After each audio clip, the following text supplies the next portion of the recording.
Hi, I'm Coen Huesmann. I lead the manufacturing team of CGI. That's a team of 90 people in the Netherlands, part of a global team of about 6,000 people who are in manufacturing.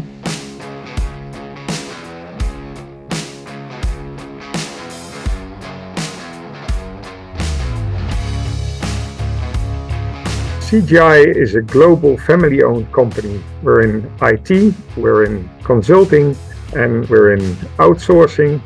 We work in small teams, 10 to 15 people in size, led by directors. These directors own a piece of CGI.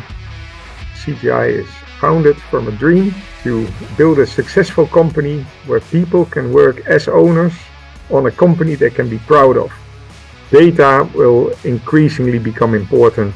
Data is already important. Data is also in the heart of artificial intelligence, which is a big trend that is happening now.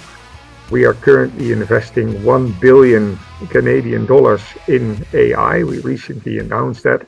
Most of our partners are doing the same. That only tells how important data is. So we have many partners at CGI, specifically in manufacturing. We're working with partners like Aviva and AspenTech. And as an example, with Aviva, we're helping to build systems that connect the hardware on the shop floor. These systems are orchestrated in what we call manufacturing execution systems. That's where we specialize in. That's where we're working with the likes of Aviva. We are working with global platforms like SAS, where we're doing analytics with. These data are increasingly stored in the cloud, and there we're working with the likes of AWS and Microsoft Azure and also Google. You can't do it with one or two partners, and you certainly cannot do it alone anymore. And that's a big change that is happening. And CGI does play an important role of integrating all of these software systems together, and where our strength is.